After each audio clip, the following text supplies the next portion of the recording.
Bom dia, pessoal. Bom dia, bom dia, bom dia. Tudo bem com vocês? Pessoal, vamos dar continuidade à nossa disciplina, dar continuidade ao nosso processo aqui durante a quarentena. A gente não sabe até quando que vai esse processo de isolamento social, mas enquanto a gente estiver nesse processo, vamos tentar acompanhar, vamos tentar disponibilizar as aulas da melhor maneira para vocês, beleza? Então é imprescindível que vocês sigam as orientações que a gente passa, siga o roteiro que eu estabeleço aqui, faça o acompanhamento comigo, tire suas dúvidas, faça suas tarefas, tire suas dúvidas, seja através de direct que vocês me mandam, seja através de mensagens, seja através de comentários, seja através de estudos, vídeos que vocês assistam. É imprescindível que vocês não deixem acumular. Porque a gente está praticamente 2 meses sem aula, né? 2 meses. 2 meses sem aula, então imagina, você tem que pegar todo o conteúdo que a gente ministrou aqui para aprender 2 meses em, sei lá, 2 semanas. É muito complicado. Então, vamos esforçar, vamos estudar, vamos manter o foco, mesmo que a distância. O legal da aula gravada é que você não tem essa obrigatoriedade de assistir essa aula cedo. Tem gente, por exemplo, que prefere estudar à tarde, gente que prefere estudar à noite. Você tem um melhor horário para sua adaptação. Tem gente que gosta de estar com música, tem gente que gosta de estar fazendo resumo, tem gente que gosta de estar fazendo desenho, tem gente que gosta de estar fazendo, ouvindo, outro falando. Enfim, você tem esse leque maior. E fora também que se um assunto ficou muito legal, não ficou muito claro para você, você pode repetir a aula, você pode acompanhar novamente, você pode tirar suas dúvidas. Então, é uma oportunidade a mais. Vamos ver esse momento como uma oportunidade a mais de evoluir. Beleza? Galera, a questão relacionada a fusos horários que eu comecei na aula passada com vocês, eu estava conversando aqui com um amigo meu que é professor também, ele falou que essa parte que ele ministrou, essa aula que ele ministrou foi muito complicado para os meninos entenderem. No sexto ano, porque é a primeira vez que vocês estão tendo contato com fuso horário, com esse cálculo, com essas regras de para leste as horas aumentam, para oeste as horas diminuem, a cada 1 hora tem uma diferença de 15 graus, e 15 graus significa 1 hora a mais, 1 hora a menos. Então, a gente não estava nem na metade dos fusos horários ainda. O que eu vou deixar para fazer? Eu vou deixar passar fusos horários quando a gente voltar para a aula normal, para a aula em sala, para a aula que eu vou poder levar mapa para vocês, que eu vou poder usar o quadro para fazer símbolos, para usar uma didática diferente, uma didática mais construtiva, uma didática mais objetiva para vocês entenderem esse assunto. Porque se fosse o primeiro ano, até que ia. Porque ele falou para mim, Rafael, eu dou aula para o primeiro ano. Tá, eu também dou aula para o primeiro ano. Primeiro ano o pessoal já viu isso aí, o pessoal já tem conhecimento como faz equação, como calcula equação. Ele tem uma vivência matemática maior. Vocês estão muito novinhos ainda para esse assunto. Então eu vou esperar as aulas voltarem, e quando as aulas voltarem eu vou reiniciar os horários com vocês, vou começar de novo os horários e explicar para vocês o passo a passo, beleza? Então eu vou pular essa parte final do capítulo 4, presta atenção nisso, eu vou pular essa parte final do capítulo 4 e vou começar hoje o capítulo 5, lembrando que o capítulo 4 eu vou voltar posteriormente quando as aulas regressarem, beleza? Então vamos aqui, vamos começar hoje o capítulo 5, lembrando que tudo que eu anotar aqui, meus queridos, nesse quadro aqui, 1, 2, 3, apareceu o quadro. Tudo que eu anotar nesse quadro aqui, obrigatoriamente você tem que ter onde? No vosso caderno, beleza? Se quer como se fosse os pontos principais do capítulo, aquilo que eu acho mais conveniente você saber, você anotar. E fora que é uma linguagem muitas vezes, na maioria das vezes, mais fácil, mais adaptado à idade de vocês que a própria linguagem do livro. Beleza? Então vamos começar hoje, capítulo 5. Capítulo 05. A Terra por dentro e por fora. A Terra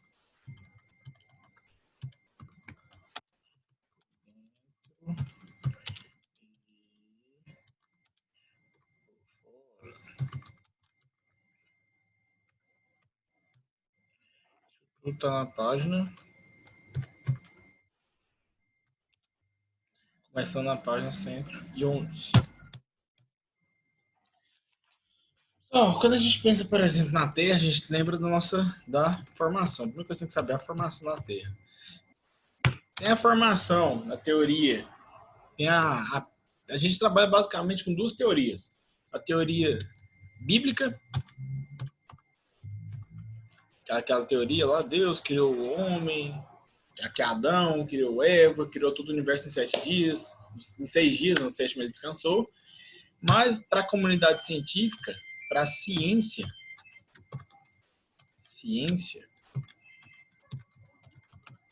a teoria mais aceita é a teoria que ficou conhecida como Big Bang.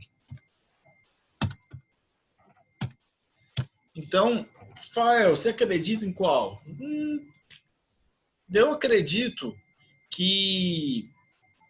Eu acredito na formação bíblica. Beleza. Eu não vou brigar com outra pessoa que acredita na formação científica. Do mesmo jeito que o cara que acredita na ciência não é obrigado a acreditar na formação bíblica, na origem bíblica. Tanto faz. Tipo assim, mas o interessante é que você saiba que tem as duas principais teorias são essas. Quando a gente fala da questão bíblica, quando a gente fala que Deus criou o mundo em 6 dias, no sétimo ele descansou, a gente usa evidência que a gente encontrou onde? No próprio livro sagrado. Os historiadores já analisaram a Bíblia e viram, e já teve a comprovação de que trata-se de um livro realmente verídico, de histórias realmente verídicas. Então, consequentemente, muitos pontos da Bíblia, a ciência não consegue ainda dar o quê? Uma explicação racional. Beleza? Mais interessante você saber que tem as duas principais teorias para a formação do planeta, para a formação do universo, é justamente essa. Deus criou o mundo em 6 dias, no sétimo ele descansou, criou tudo que está no universo.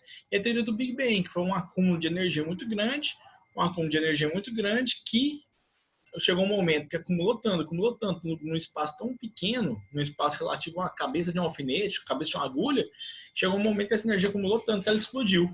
E como não tinha oxigênio, ela explodiu e nem sequer fez barulho. E é talvez a perspectiva que muitos cientistas defendem, que o fato para justificar porque o universo ainda está em expansão. Fala que essa energia acumulou por tanto tempo, ela explodiu de uma vez e começou a formação do quê? Dos planetas, começou a formação de tudo que a gente tem no universo hoje. E essa formação aconteceu de uma maneira lenta e gradativa e o universo continua em processo de expansão até a atualidade. Beleza? A idade do planeta, a gente pensa na idade do planeta, a gente está falando de um planeta de mais ou menos 4,5 bilhões de anos. Ou seja, é muito velho, o planeta é bem antigo.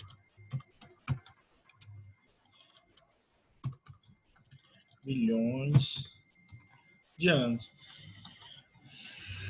E lembra que também, quando a gente fala da ciência, a gente está falando da teoria do Big Bang, essa teoria também pode ser conhecida como a grande explosão.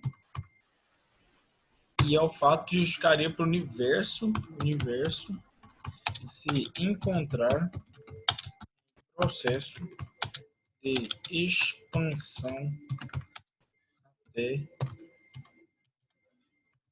os dias atuais.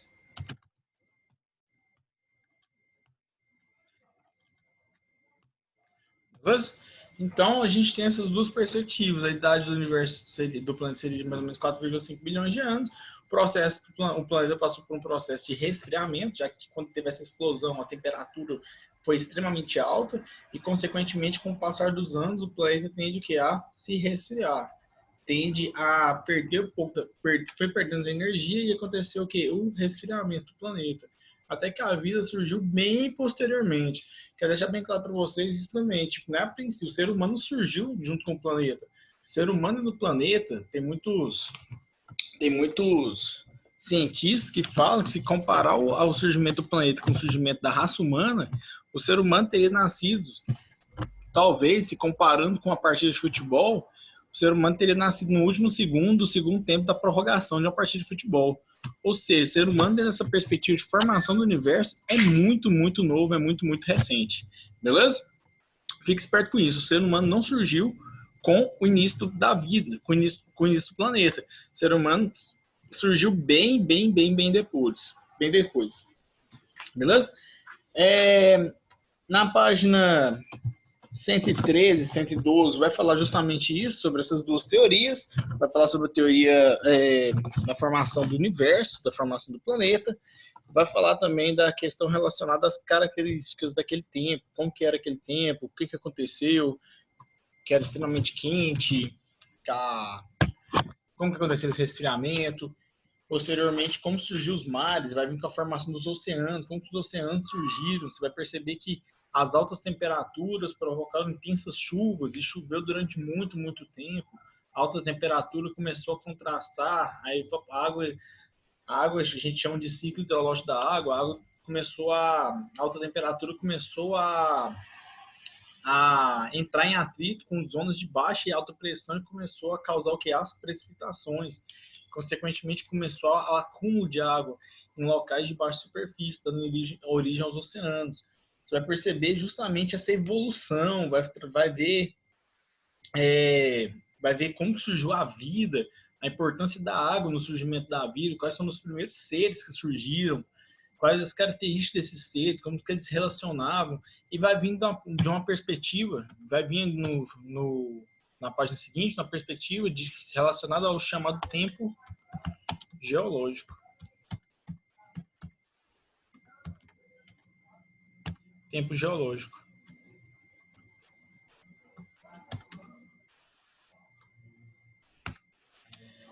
Na página 119, ele vai trabalhar justamente uma tabela onde é que ele divide o tempo de acordo com os principais surgimentos. Você vai perceber que desde a origem da Terra até as eras mais recentes, quando surgiram os seres humanos, você vai perceber que algumas coisas aconteceram para justamente marcar aquele momento. Por exemplo, aqui a gente tem a era azoica. Lá na parte inferior, você vai perceber que há 4,5 bilhões de anos não existia vida nenhuma no planeta. Justamente porque a gente está falando de um planeta de condições de vida inabitável. Não tinha oxigênio, o oxigênio ainda estava em processo de formação, a temperatura era extremamente quente, ou seja, não tinha vida nenhuma. Nem aqueles seres assim, mais resistentes conseguiam nascer e sobreviver no planeta com condições daquele momento, daquele jeito. Quando a gente fala de 3,9 bilhões de anos, ou seja, o planeta surgiu há 4,5 bilhões de anos. Ou seja, mais ou menos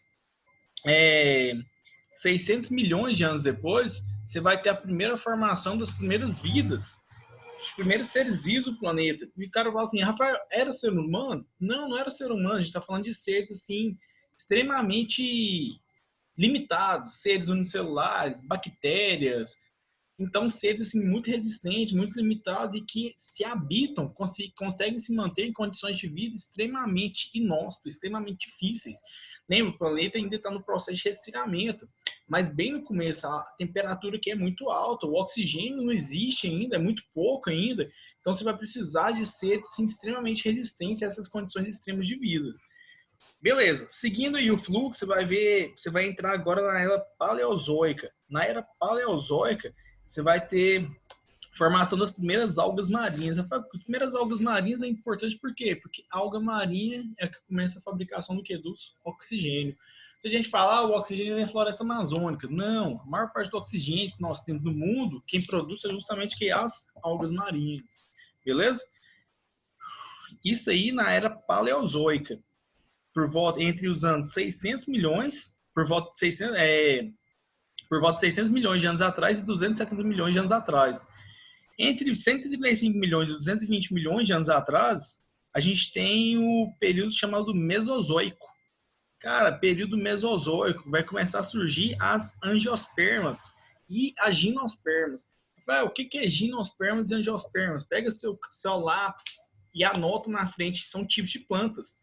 São tipos de plantas que se adaptam ao ambiente, ou seja, você vai começar a ver plantas agora de grande porte, porque até antes as plantas que tinham eram plantas muito pequenininhas, eram musgos, eram plantas assim que eram aquele lodozinho, eram líquens, eram plantas assim bem insignificantes, bem pequenininhas, tamanho bem insignificante. A partir desse momento aí, no período Cretáceo, Jurássico e Triássico, da era Mesozoica, você vai começar a ver justamente agora plantas de grande porte, plantas que têm sementes, plantas que se reproduzem, ou seja, vai ser muito, muito, muito, muito, muito marcante.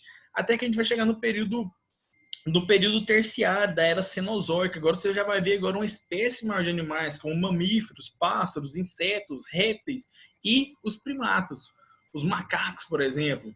E, posteriormente, na última etapa do processo de formação, cerca de entre 1,5 milhões de anos atrás e 11 mil anos atrás, você vai ter justamente agora o que?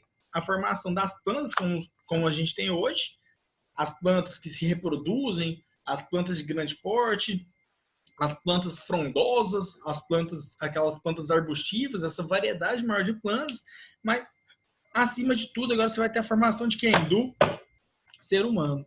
Cara, o ser humano não veio do macaco, o ser humano não veio do macaco, o ser humano passou por grandes transformações na sua escala no seu modo de andar, no seu modo de, se, de se adaptar ao ambiente, mas muitas teorias falam, o ser humano veio do chimpanzé, veio do macaco, isso é mentira, isso não tem nada comprovado cientificamente até hoje.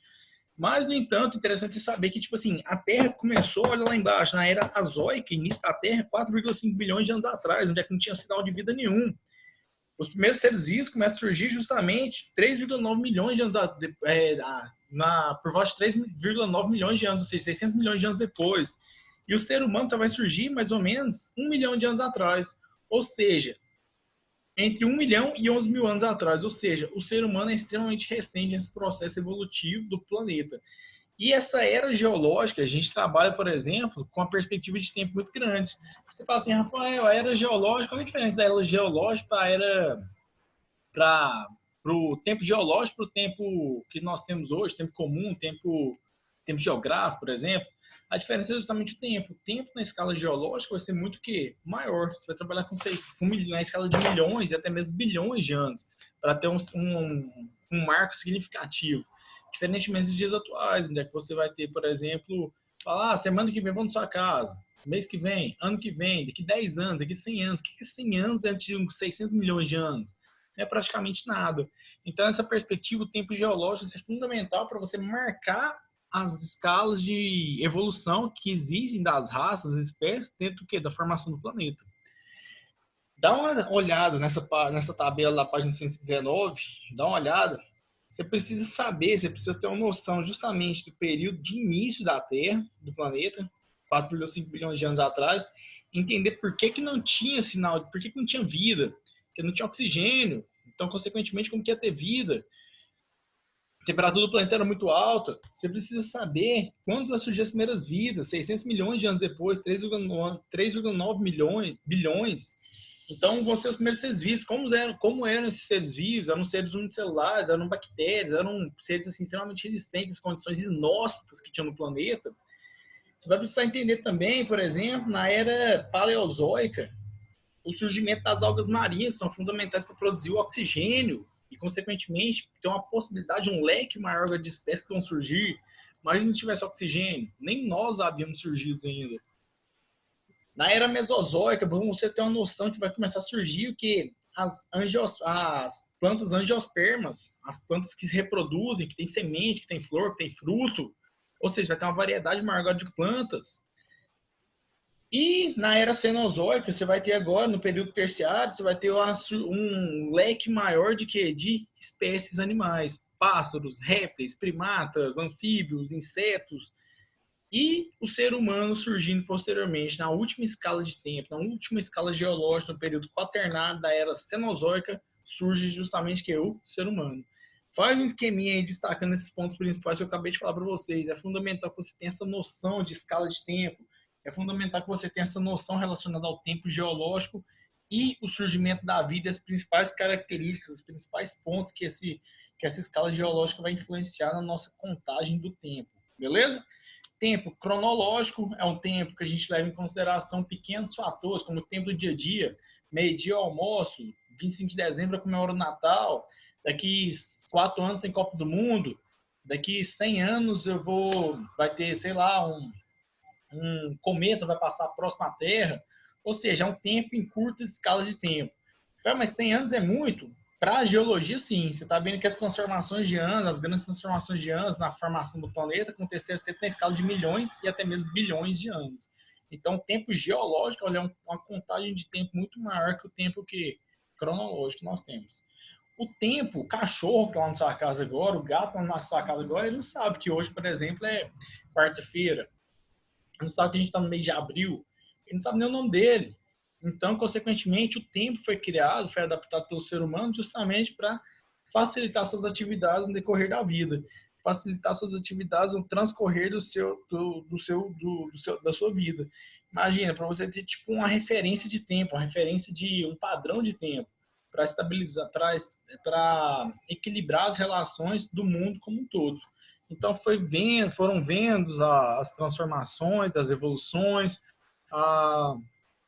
o planeta, quanto tempo ele demorava para dar uma volta em torno de si mesmo, o Sol, analisando o tempo e fazendo as divisões com o passar com as características de cada momento. Beleza? Tranquilo? Essa parte é de boa. Ela parece ser difícil, mas é uma parte bem tranquila.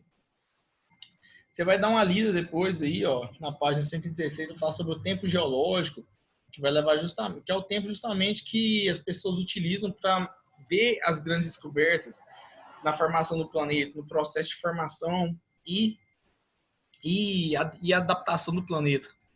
Então, lembra sempre, é sempre uma ciência leva em consideração o tempo como principal fator para seu modo de analisar a vida e principalmente as adaptações pelo qual a vida passou. Beleza? Continuando, então, vou colocar aqui no quadro aqui para vocês se lembrarem.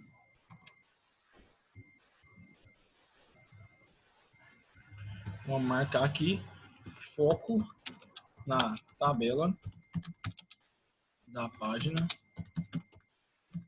119. Beleza? Não se esqueçam disso, não se esqueçam disso. Consigo ver uma imagem aqui para vocês. Eu tinha visto aqui no livro.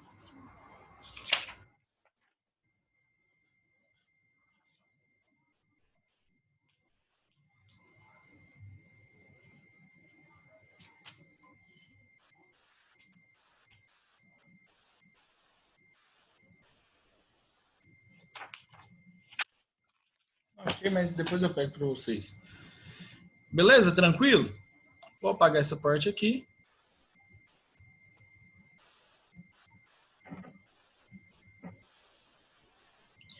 Você vai ter agora a formação do planeta. Vou colocar melhor assim, estruturas que formam o planeta. Nós temos basicamente, pessoal, nós temos praticamente quando a gente fala dessas estruturas, 3 estruturas. Para a crosta terrestre, 2 para o manto, 3 para o núcleo da Terra, contando de cima para baixo, ou seja, onde a gente está pisando rumo ao interior da Terra. Ou seja, como se a gente estivesse fazendo um raio-x, como se a gente estivesse fazendo uma análise da parte onde é que a gente está, da parte mais superior onde é que a gente pisa, da crosta terrestre, indo para baixo, indo rumo ao interior da Terra. Como se a gente começasse o quê? A cavar um buraco do chão onde é que a gente está, do solo rumo ao interior da Terra. Você vai perceber que temos a formação dessas estruturas aqui, dessas estruturações, para falar a verdade. A crosta terrestre, que é a camada mais superior, o manto, que é a camada intermediária, e o núcleo, que é a camada mais interna do planeta. Beleza? Vamos falar de uma por uma. Começar pela crosta.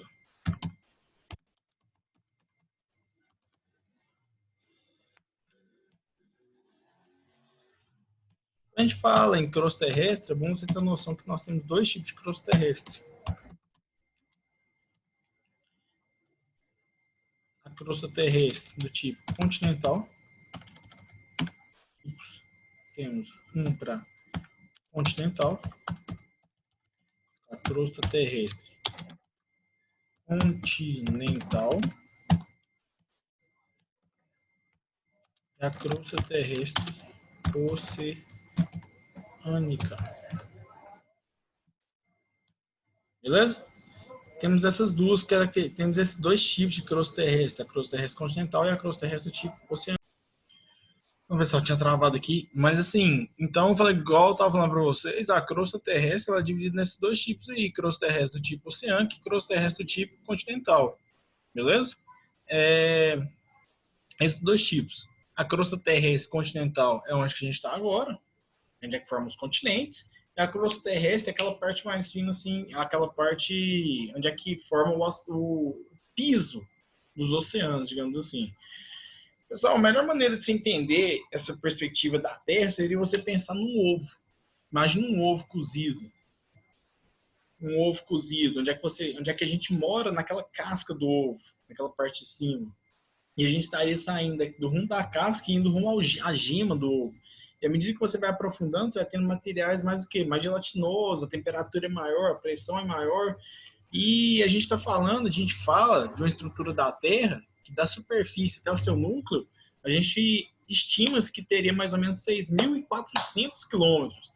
6.400 quilômetros da parte mais superior do planeta, que é a crosta terrestre, até o núcleo da Terra. E a gente divide esses 6.400 quilômetros em três estruturas: a crosta terrestre, o manto e o núcleo. A crosta terrestre é dividida em dois tipos: a crosta terrestre que forma o piso dos oceanos, que é a crosta terrestre oceânica, e a crosta terrestre que forma o piso, que forma a estrutura que forma os continentes, que é a crosta terrestre tipo continental. Quando a gente fala de uma crosta terrestre oceânica, a gente estaria falando mais ou menos, olha, de uma estrutura de entre 6 e 12 km de espessura. E quando a gente fala da crosta terrestre continental, nós estaríamos falando de uma estrutura uma estrutura fixada entre 30 e 70 quilômetros. Isso é muito pouco comparando com a totalidade do tamanho. Eu falei para vocês, da crosta terrestre até o núcleo tem mais ou menos 6.400 quilômetros. E a maior parte da crosta terrestre que nós temos é o quê? 70 quilômetros. Ou seja, mais ou menos como se fosse... Não dá nem para comparar. Tipo assim, é como se fosse a crosta terrestre, comparando com toda a dinâmica da Terra, é muito pequena. A gente fala de uma estrutura de 6.400 quilômetros, o que é 70 quilômetros perto de 6.400? É muito pouco. Imagina a oceânica, o que é 6 quilômetros perto de 6.400 quilômetros? É muito, muito, muito pouco, muito significante. Por isso que eu falei para vocês, quando você pensa no ovo, não tem erro, porque a casca do ovo é a parte mais fina. Então é a menor parte de todos. Depois você entra no manto, depois você entra no quê? No núcleo. E à medida que você vai aprofundando, você tem maior pressão e maior temperatura. A pressão e temperatura, ela dilata todo o material que tem no interior da Terra. Então, consequentemente, a pressão e temperatura, ela faz com que esses materiais, à medida que você vai aprofundando, eles se tornem o quê? Mais gelatinosos, mais flácidos, tem a maior flacidez dos materiais, beleza? Mas essa primeira parte que eu falei para vocês, da crosta terrestre, seja ela continental, seja ela oceânica, ela é fundamental porque é nela onde é que acontece o quê? A nossa vida. Você não vive no mar, você não é um peixe, você não é um tubarão. Mesmo assim, você não vive no interior da Terra, você vive na parte que mais superior da Terra, independente se é no mar, independente se é no continente, tudo isso está embutido no quê? Na crosta terrestre. A crosta terrestre tem apenas essas duas caracterizações. Ela é do tipo continental, quando ela forma a estrutura do continente, ela é oceânica, quando ela forma o quê? A estrutura assoalho oceânica. Essa daqui vai ser maior, mais rígida, vai ser mais rígida e maior, e essa daqui vai ser mais fina e menor. Essa daqui vai ser mais espessa, mais comprida, mais dura, mais rígida, mais compacta, enquanto essa daqui vai ser menos espessa e de menor tamanho. Beleza? Tranquilo? Quando a gente fala, já deve ter ouvido falar que crosta terrestre é a mesma coisa que litosfera. Não é. Quando a gente fala de litosfera, nós estamos nos referindo à crosta terrestre continental e crosta terrestre oceânica. Quando eu falo a crosta terrestre do planeta, estou falando do quê? Da crosta terrestre continental e da crosta terrestre oceânica. Então, desses dois.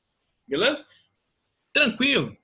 Quando a gente pensa também na crosta terrestre, é bom você saber os materiais, principais materiais que tem na crosta terrestre, principais materiais. A crosta terrestre aqui rica em quê? A crosta terrestre ela é rica basicamente em duas coisas, no chamado silício e alumínio.